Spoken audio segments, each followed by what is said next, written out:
Hola, Profesor Felipe Piña, sí, ¿qué tal? ¿cómo le va? Carlos Rodríguez Vázquez lo saluda. Es un gusto enorme que esté aquí con nosotros en Ciudad Flamante. Bienvenido, muchísimas gracias.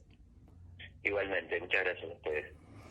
Le contamos a la audiencia, antes de empezar a dialogar con el profesor Felipe Piña, que está presentando su nuevo libro Calles, de Editorial Planeta, para perderse y encontrarse en la historia argentina. Un libro interesantísimo, un libro que es distinto y que no se agote en un solo volumen, así que sepan que el profesor Piña va a seguir escribiendo sobre Calles, realmente apasionante, como todos los libros, como todas las obras que son bestsellers del profesor Piña. Ya después volvemos sobre eso. Profesor Piña, para arrancar, quiero hacerle esta pregunta que seguramente se la han hecho mucho y es una pregunta recurrente, pero creo que es indispensable. ¿Para qué sirve la historia? Y dentro de esta pregunta, ¿para qué sirve la historia? Quiero preguntarle por dos profesoras que a usted le marcaron la vida en la historia. Bueno, la historia sirve para pensar el pasado, para de alguna manera plantear el presente, qué pasa con el presente y proyectar el futuro, ¿no? Creo que mejorar el presente y proyectar el futuro, creo que tiene una utilidad práctica muy importante, ¿no? Debería por lo menos tenerla. Eh, y sí, tuve profesoras, particularmente una en quinto año, la profesora Giacometti, en mi colegio, que era el Nacional número 6 Manuel Belgrano, muy influyente, muy importante, que de alguna manera marcó mi vida y mi vocación, sin duda, una gran profesora con mucha pasión y que nos hacía gustar la materia, ¿no? Estamos hablando del año 1976, en pleno Sí, inicio de la dictadura. sí, sí, exactamente, cuando el año lectivo comenzó con la dictadura prácticamente y ella la verdad que nos hacía pensar, nos hacía razonar, ¿no? Dentro de los límites de cuidarnos y cuidarse en ese contexto tan tremendo, ¿no? Pero ahí yo veía la utilidad que tiene la historia, ¿no? Cómo uno puede pensar y pensarse en un contexto complejo a partir de las enseñanzas del pasado también, ¿no? Usted, hablando de las enseñanzas, nos enseña que el historiador, los historiadores, las historiadoras, no tienen que ser objetivos, sino que tienen que ser honestos. ¿Cómo se maneja el tema Sí. de la objetividad dentro de la historia? Bueno, creo que si hay honestidad, hay un principio de acercamiento a cierta objetividad, ¿no? Porque la deshonestidad sería la cuestión de esconder cosas que a mí no me gustan y exaltar cosas que me gustan, ¿no? Yo creo que eso es una mala manera de ver la historia, claramente. Uno no puede adaptar la historia a sus gustos o a sus preferencias, y ahí creo que por eso digo lo de la honestidad, ¿no? La objetividad es aséptica, digamos, no es patrimonio de la historia, ¿no? Y si los jueces no son imparciales, se puede imaginar las otras disciplinas, ¿no? Creo que no va por ahí, sino que uno puede emitir juicios. De hecho, la historia es una permanente emisión de juicios, ¿no? De pensamiento, de análisis. La historia, si no, sería simplemente un relato puramente cronológico de hechos, ¿no? Sin análisis. Pero es mucho más que eso, es la interpretación de periodos históricos a partir de análisis y de documentos que permiten sacar conclusiones de alguna manera, ¿no?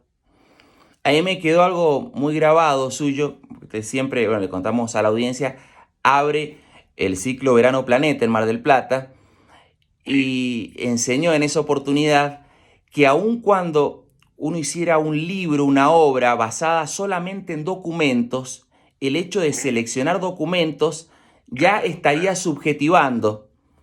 Sí, por supuesto, porque hay un recorte necesario, ¿no? En una selección documental, y esa selección probablemente implicaría una toma de posiciones, es bastante lógico, ¿no?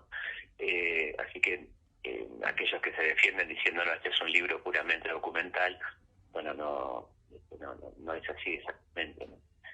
Pero creo que es un tema muy superado a esta altura, ¿no? Digamos, en los grandes centros académicos del mundo nadie habla de objetividad ni de imparcialidad, ¿no? Porque no es algo que está por fuera de la opinión de gente muy importante que ha tenido sus opiniones, que ha tenido sus implicancias políticas en algún momento, ¿no? En conservadores, marxistas, liberales, católicos, muy reconocidos, que cada uno sabía cuando lo leía qué orientación tenía, ¿no? Profesor Piña, cuando hablamos de grietas, de divisiones, Sí, dentro de la historiografía, que también tenemos, por supuesto, grietas, y tenemos, sí, qué sé yo, la corriente liberal sí, mitrista, la historia exacto, falsificada, la historia oficial, el revisionismo. ¿Qué sí. pasa en esa puja y si a veces eso puede generar usos políticos de la historia?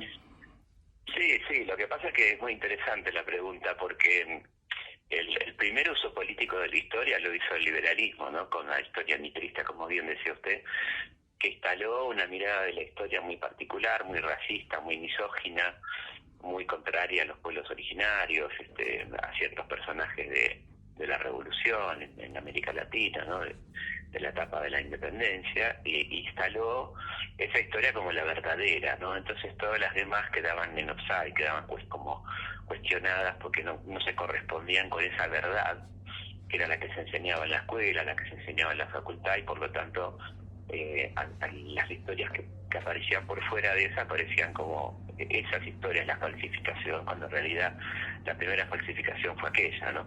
Aquella que nos decía que hubo un descubrimiento de América, por ejemplo, ¿no?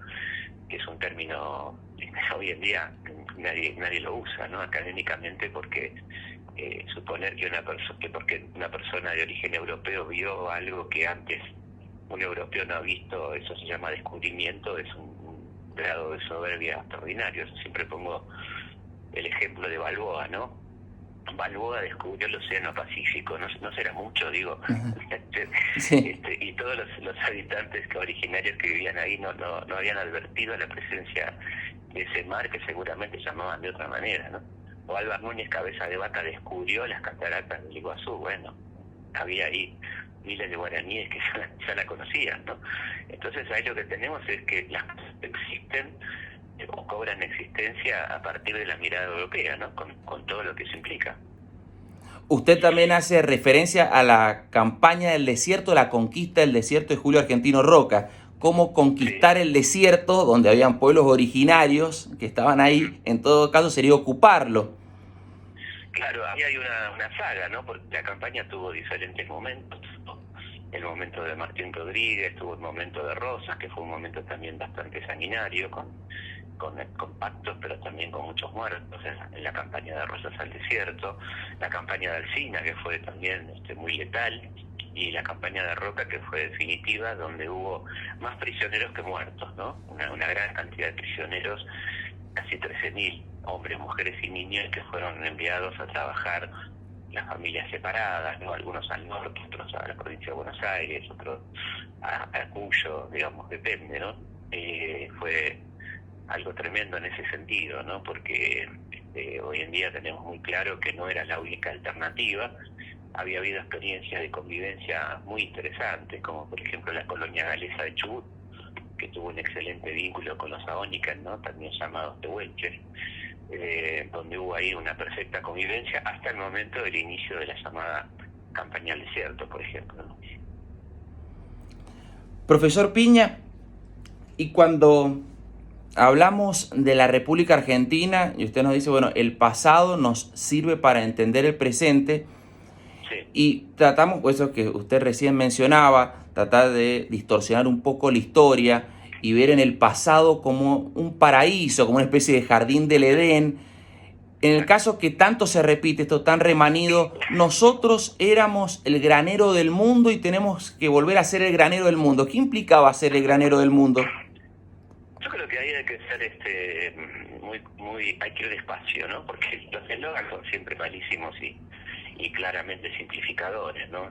Recurren a un eslogan simplificador donde se dice eso que implica una parte de la verdad. Argentina era una gran proveedora de granos, una de las primeras en el mundo en volumen de exportación de granos, pero ser proveedor de granos es una condena si solamente proveemos granos, ¿no?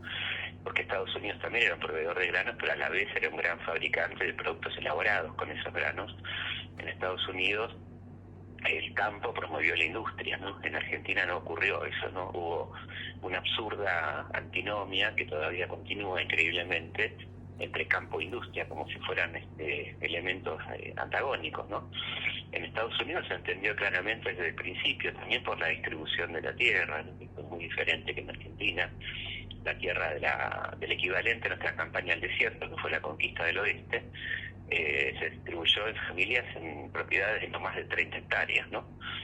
Por ejemplo, los Ingalls serían una serie famosa, ¿no? Serían esos farmers que naturalmente tenían que trabajar intensivamente esos campos para que les rindieran, y hay la necesidad de tecnificarlos, y de ahí que el campo derivó en un desarrollo muy notable de la industria, ¿no? En Estados Unidos, donde no hay ninguna contradicción entre campo e industria, como absurdamente sigue habiendo en Argentina, que tendría que ser claramente un país agroindustrial, ¿no? Y exportar más derivados y productos elaborados que productos puramente primarios o commodities, como se dice, ¿no? Exactamente, sí, el término actual, commodities, que se ha puesto de moda. Sí. Y en ese paralelo con los Estados Unidos, usted hace mención en un momento a Roque Sáenz Peña en el año 1901. Estábamos más o menos equiparados con los Estados Unidos. Y absolutamente. ¿Qué pasó ahí en ese entonces? Había que poner un poquito en contexto algo muy importante, que Argentina era un país muy pro-británico, ¿no? Y que se sentía muy respaldado por Gran Bretaña, que competía por la hegemonía en América del Sur con los Estados Unidos, que tenía como zona indiscutible de influencia el Caribe, ¿no? La zona norte de Sudamérica, y que en el sur Argentina era un país hegemónico fundamental que marcaba normas en el resto de América Latina, que competía con los Estados Unidos de igual a igual en los foros internacionales, y en ese contexto, y sintiéndose de alguna manera respaldado por la Cancillería británica también, Roque Sáenz Peña impide, gracias a la enorme influencia que tenía Argentina en aquel momento en América Latina, que los Estados Unidos aprueben una especie de ALCA, es decir, una moneda única, una liberación arancelaria, que hubiera complicado muchísimo el desarrollo posterior de América Latina. Eso, claro, estamos en el año 1901, 100 años, sí, 100 años antes del ALCA.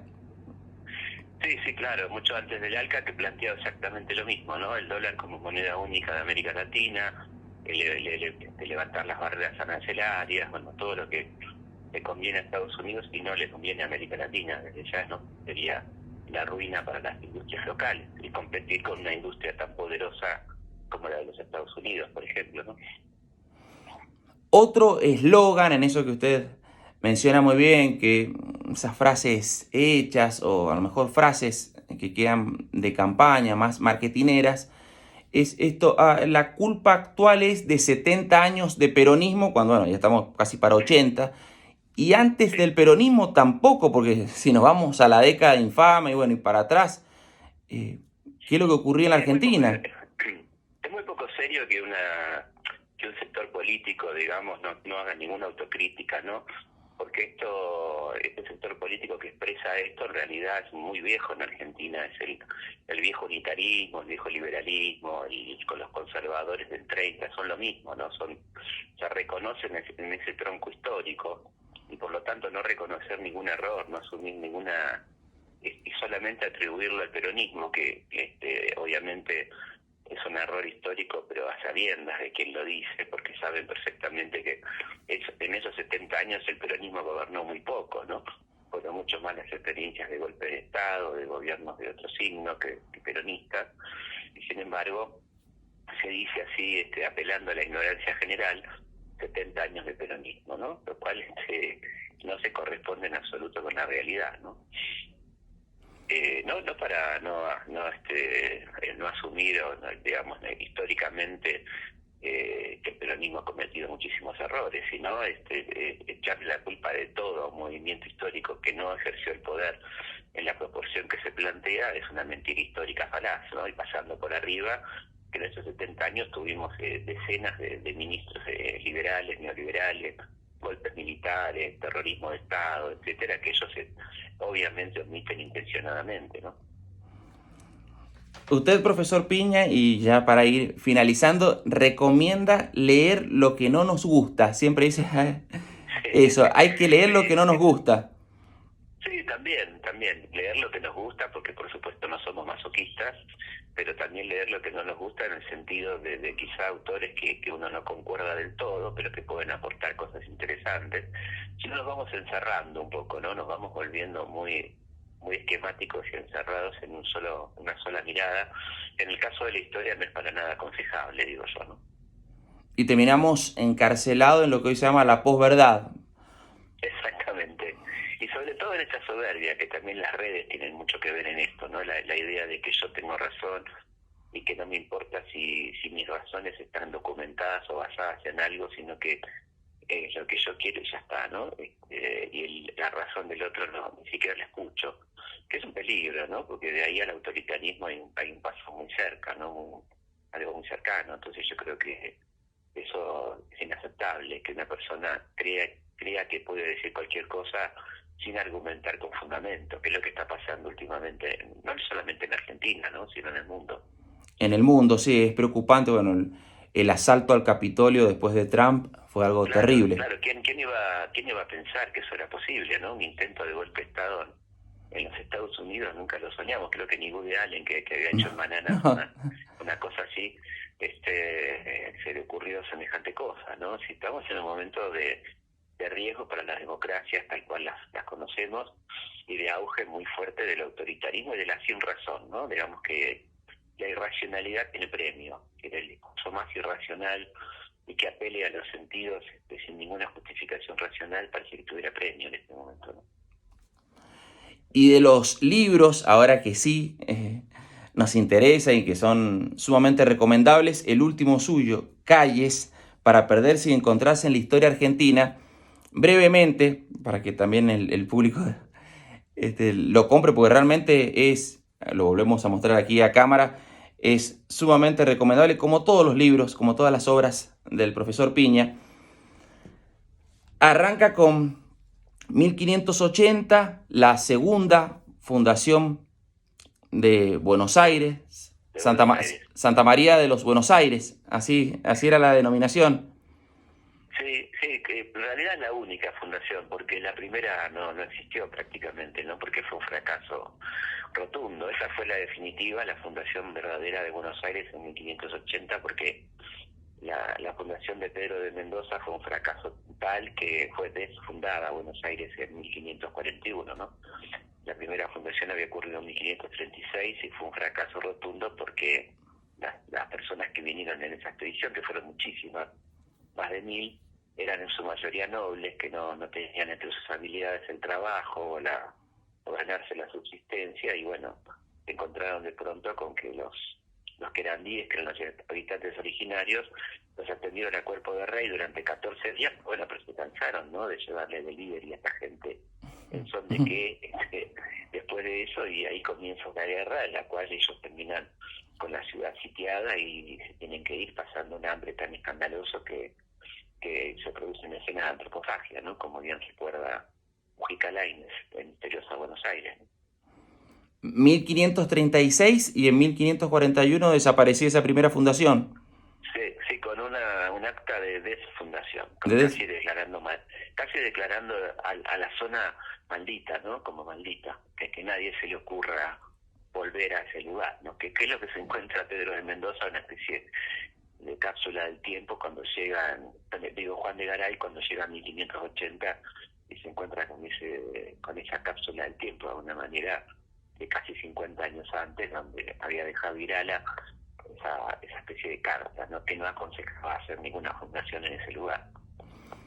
Y en la segunda fundación o la fundación definitiva de Juan de Garay, en 1580, usted dice que ahí no interesó tanto el trazado de calles y que eso recién va a aparecer ya en 1734, a partir de ahí, y después con el intendente Alvear. Muy interesante el motivo, porque Buenos Aires era una ciudad completamente ilegal, ¿no? Con una actividad principal que era con el contrabando. Y entonces la forma de poder identificar a los contrabandistas era nominar las calles, que no tenían nombre hasta ese momento, que eran de uso, nombres de uso, ¿no? La calle del Correo, la calle de la iglesia, o la calle de un apellido célebre, digamos, de una persona que vivía ahí, o camino a tal lado, camino al Rachuelo, camino a Santa Fe, ¿no? Que es la actual avenida Santa Fe. Y a partir de entonces, de esa persecución a los contrabandistas, fue que se decidió hacer cuadrículas, un control más militar de la ciudad y ponerle nombre a las calles. Y después va a venir otro momento bisagra con el intendente Torcuato de Alvear.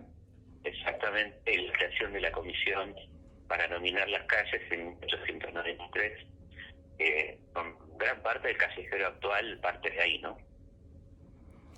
Usted menciona, y realmente es algo que sí, que nos preocupa a todos, porque se ha olvidado, que bueno, lo venía diciendo al comienzo, en la historia liberal mitrista se ha soslayado o se ha invisibilizado a los pueblos originarios en el nombre de las calles, de las plazas, a las mujeres, pero creo que hay algo, no sé cuál es la explicación, dentro de todo auspiciosa, que en Puerto Madero tengan nombres de mujeres y se recuerde a valientes mujeres.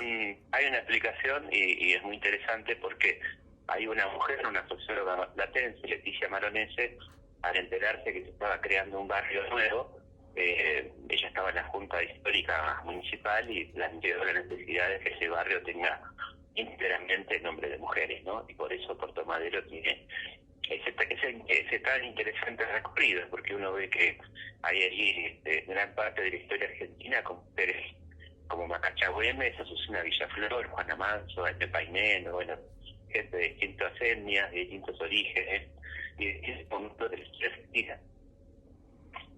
Profesor Felipe Piña, muchísimas gracias. Gracias por entusiasmar, por generar entusiasmo en el otro, por estudiar historia, por aprender historia, por la vocación, ese amor que tiene por la historia que realmente lo transmite a todos. Es un gran divulgador de ese amor por la historia.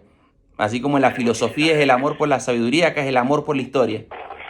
Muchísimas gracias, un cordial saludo. Muchísimas gracias por haber estado aquí con nosotros en Ciudad Flamante. Gracias, profesor Piña. Un placer. Hasta luego. Chao, chao.